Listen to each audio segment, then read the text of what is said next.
నమస్తే అండి, నేను మీ Ashwini. Welcome back to Ashwini thoughts. ఈరోజు మనము కార్తీక మాసం చివరి రోజుకి వచ్చాం కదండి. మరి ఈ పోలి పాడ్యమి రోజు మనము చెప్పుకునే పోలీస్ వర్గం కథని ఇప్పుడు విందాము. ముందుగా పోలి పాడ్యమి కార్తీక అమావాస్య మరునాడు వచ్చే రోజుని పోలి పాడ్యమి అంటారు.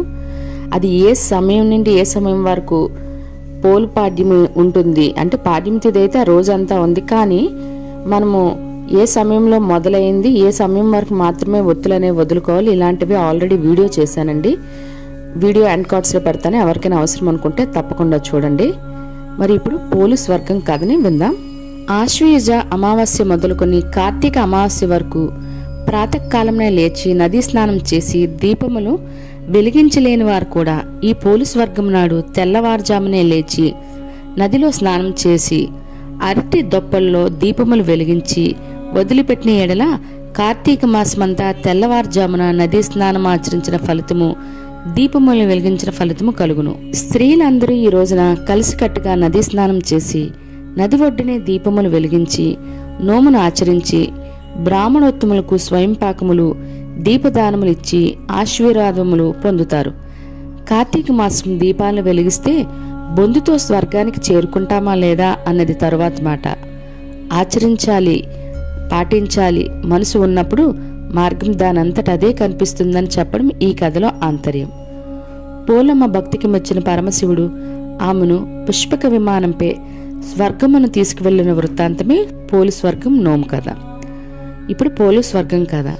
ఓ మారుమూల గ్రామానికి చెందిన రజక స్త్రీకి 5 కోడళ్ళు ఉండేవారు. ఆ 5 కోడల్లో చివరిది చిన్నది అయిన కోడలే పోలమ్మ. చిన్నప్పటి నుండి కూడా పోలమ్మకు దైవభక్తి ఎక్కువ.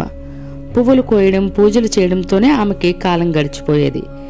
పెళ్లి జరిగేంత వరకు దైవంతో ఆమె ఏర్పరచుకున్న అనుబంధానికి ఎలాంటి ఆటంకం కలగలేదు. కానీ పెళ్లి అయిన తర్వాత ఆమె ఆనందానికి గండిపడింది. పూలు కోయడానికి పూజలు చేయడానికి అసలు గుడికి వెళ్ళడానికి కూడా వీలు లేకుండా పోయింది. అందుకు కారణం ఆమె అత్త. సాధారణంగా ఇంటి కోడలికి దైవభక్తి ఎక్కువగా ఉంటే ఎవరైనా మెచ్చుకుంటారు, కానీ పోలి విషయంలో అది తారుమారైంది. పోలి అత్తకు తాను మహాభక్తురాలనే గర్వం ఎక్కువ.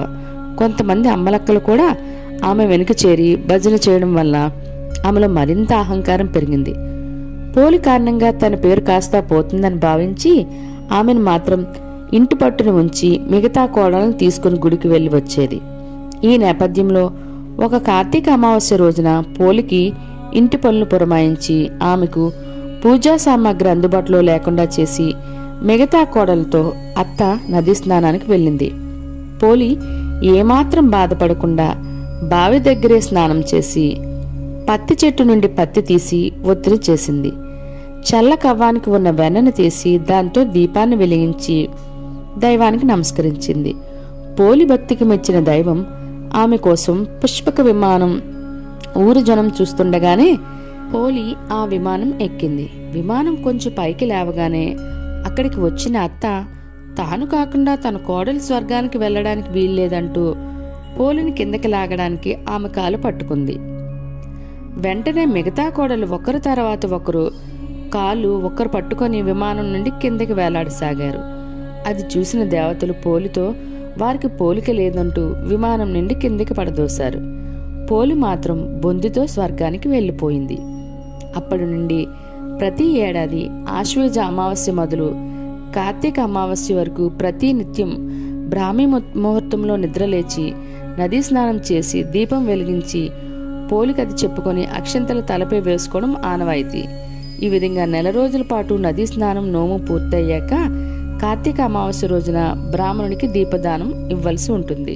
ఈ పోలీస్ వర్గం కథను నెల అంతా వినకపోయినా కార్తీక అంటే పోలి పాడ్యమి రోజున మనం దీపాలు వదిలిన తర్వాత అయినా ఈ పోలి పాడ్యమి కథను చదవలసి ఉంటుందండి, లేదా ఇలా విన్నా సరిపోతుంది. మీకు ఈ వీడియో నచ్చినట్లయితే లేదా వీడియో మీద ఎటువంటి కామెంట్స్ ఉన్నా కింద నాకు కామెంట్ బాక్స్లో కామెంట్ చేయండి. ఓం నమః శివాయ అనుకుంటూ. మీకు ఈ వీడియో నచ్చినట్లయితే మీ ఫ్రెండ్స్ అండ్ ఫ్యామిలీ మెంబర్స్కి ఫార్వర్డ్ చేయండి.